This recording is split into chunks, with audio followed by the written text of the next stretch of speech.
3 months ago, Senator Bernie Sanders was back in Vermont, recovering from a heart attack and heart surgery that knocked him off the 2020 campaign trail and kicked off a tidal wave of questions about whether he could go forward in the Democratic primary, let alone win it. Counted out by many after the health scare and overlooked for months while former Mayor Pete Buttigieg, former Vice President Joe Biden and Senator Elizabeth Warren dominated headlines, Sanders is now riding an uptick in polling and a new narrative around his campaign in the political mediasphere. Could Bernie Sanders really win this time? The 78-year-old U.S. Senator from Vermont, a self-described democratic socialist who has pushed for a working-class revolution, is solidly second in most national polls behind Biden, and he either leads or is tied in recent polls in the first two states that vote, Iowa and New Hampshire. Questions still persist whether Sanders, who fell short in the 2016 Democratic primary to Hillary Clinton, can expand and diversify his loyal base of young, predominantly white, progressives to secure the nomination. But Sanders has demonstrated consistency while rivals have bounced around in polls, and his campaign says he's built to cross the finish line. They point to stronger numbers among young black voters and Hispanic voters this time around and an ability to attract first-time primary voters. Sanders on the issues. The 2020 candidate shares his views on health care, student debt, gun control and more. "I think the two people who will absolutely be in it until the end are Biden and Bernie," said Joe Trippi, a longtime Democratic campaign operative. Does it turn into a Biden-Bernie race the way Clinton-Bernie did? Or is it 3 or 4 other people, billionaires, fighting it out until the end? I don't know. A win in Iowa, where Sanders has steadily climbed in polls for weeks and has a robust organization, would give him considerable momentum heading into his neighboring New Hampshire, which he won 4 years ago, and Nevada, where he finished a close second behind Clinton. He remains far behind in South Carolina, where Biden's strong support among African American voters has given him a commanding lead, but the Sanders team has pumped major resources into delegate-rich California, which votes along with 13 states on Super Tuesday on March 3. There's such an emphasis on winning California that the Sanders campaign internally refers to the early 5 states. Early voting in California begins February 3, the same day as the first in the nation Iowa caucuses. "We are the candidate who has a base," Sanders' Iowa State Director Misty Rebick told the Des Moines Register, arguing that strong voter enthusiasm, like Sanders' supporters have for their candidate, is critical to compete in Iowa's caucus system. Still, Trippi said he gives Biden an absolute edge to go on to win the nomination over Sanders and other candidates because of his widespread support of black voters, a key constituency in any Democratic primary that will become more crucial as the race nationalizes. Like any of them, he's got to be able to break into Biden's strength with African Americans in order to get by him, he said. 2020 candidates on the issues. Here's where the Democrats stand on climate change, immigration, gun violence and more. California's primary is way earlier in 2020. Is that good for Democrats? For much of the past year, buzz in the primary centered on the out-of-nowhere rise of Buttigieg, the emergence of Biden as an immediate front-runner and scrutiny of the latter's voting record. Some party insiders viewed Sanders as too far left to compete again and predicted his support from 2016 would shift elsewhere. Warren, D. Massachusetts, who also is trying to appeal to the progressive lane of the party, was widely seen as a more electable alternative to Sanders and enjoyed a steady ascension through the summer.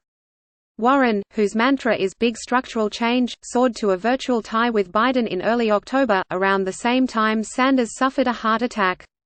But days later, Sanders received a major boost when one of the most popular figures among liberals, U.S. Representative Alexandria Ocasio-Cortez, D. New York, and fellow Squad members Representative Ilhan Omar, D. Min, and Representative Rashida Tlaib, D. Michigan endorsed his candidacy. Their backing proved to be critical validation from the left, at a time when Sanders was trailing, to dispel speculation that Sanders' health might compromise his candidacy. Ocasio-Cortez formally announced her support at a massive rally in Queens, New York, in front of some 25,000 people after informing the senator of her decision days before by phone while he was recovering in a hospital bed. She called it a gut check moment for her. "It would be dishonest of me not to let folks know how I feel about this race," Ocasio-Cortez said at the time. Marking his return to the campaign trail, Sanders told the crowd, "I'm back. As Sanders found his footing and Buttigieg picked up momentum as a center-left candidate, Warren began a consistent slide in polls that coincided with a heavily scrutinized rollout of her Medicare for All plan in November. Health care – here's where the 2020 candidates stand. More, Bernie Sanders isn't polling in first place. His caucus organization may mean that doesn't matter. His big problem was Warren and her surge, and then she kind of took care of that, said Rachel Bittekofer, a political scientist whose model most accurately predicted the 2018 midterms. She called Warren's release of a health care plan with a $20.5 trillion price tag a strategic blunder. Initially what I had expected to happen, as we moved through the fall and Warren was gaining momentum, is she would probably invert with Sanders and stay inverted, Bittekofer said. Instead, what's happening so far is they're re-inverting and he's reasserting himself as the progressive frontrunner. Bittekofer added, right now, if I had to say, he's going to be the advantaged progressive frontrunner heading into the actual formal primary. Skeptics underestimated two strengths of Sanders, the loyalty of his supporters and his grassroots fundraising prowess. Polling consistently shows Sanders' supporters are the least likely to jump to a different candidate. He's also set the bar in fundraising, posting an impressive $34.5 million haul in the fourth quarter, tops among all candidates, thanks to individual donations from 1.8 million people. More, Bernie Sanders' presidential campaign says it raised $34.5 million in the final quarter of 2019. More, the halls of Congress are no joke. AOC reflects on Congress as she endorses Sanders. But two hurdles remain for Sanders to secure nomination, according Bittekofer. Despite pulling ahead, Sanders still splits the progressive bloc of voters with Warren, which works to the advantage of Biden. Then there's his lagging numbers with African American voters, whose strong support for Biden has made him the frontrunner. If Biden can be in the top tier in Iowa and New Hampshire, he doesn't have to necessarily win there, but just be close to the winners, and if he comes in and wins in South Carolina and has a great Super Tuesday, it puts him in a very good spot to win the nomination, Bittekofer said. She called the hurdle Sanders faces a mathematical fact: if he can't turn around numbers with voters of color, he can't win the nomination. A poll taken December 30 through January 5 from Morning Consult found Biden had support among 42% of black Democratic primary voters and Sanders in second among African American support, with 24%. But Sanders performs better among young black voters. A poll from the BlackPack Political Action Committee, reported last month by Politico, found Sanders with support among 30% of black voters ages 18 to 24 and 25% among voters 25 to 39, besting Biden in both categories. The same survey had Biden leading Sanders among all black voters 38 to 15%. Also notable for the Sanders campaign, the Morning Consult poll found Sanders leading among Hispanic voters, with 36%, up 7 points since last month, topping Biden's 24% among Hispanic voters.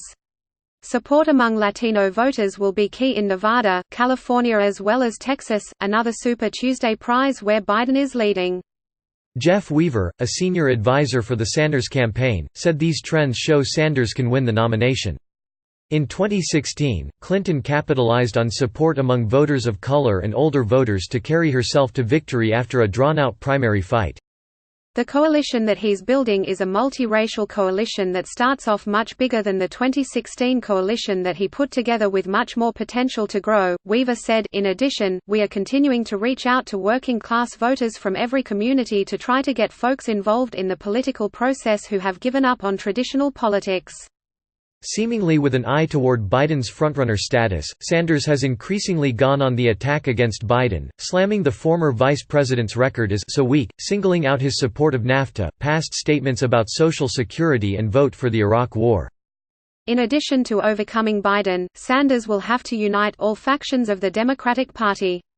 The Associated Press reported this week about growing alarm raised by party insiders about a possible Sanders candidacy. That includes former aides of President Barack Obama who have warned that his push for Medicare for All and other progressive proposals won't play well in battleground states. Several former Obama aides have put their support behind Buttigieg. "You need a candidate with a message that can help us win swing voters in battleground states," Rahm Emanuel, former mayor of Chicago and Obama chief of staff, told the app. The degree of difficulty dramatically increases under a Bernie Sanders candidacy. It just gets a lot harder." Weaver rejected the suggestion that Sanders is not electable in a general election against Trump. A lot of these establishment Democratic consultants and lobbyists in Washington, these are the people who lost to Donald Trump in 2016, Weaver said, "I think that they are poorly placed in terms of being able to analyze the current race." He said the Washington establishment, both Democratic and Republican, know that a Sanders presidency will erase much of their relevancy in the American political process, adding that, for many of those people, Bernie Sanders is a much more terrifying figure than Donald Trump. "What we have got to do is nominate somebody who speaks authentically to the needs of working-class people in every zip code and put that person up against Donald Trump, who made promises about how he was going to protect the working class but has betrayed the working class in this country," Weaver said. "That's the way Democrats will win the White House."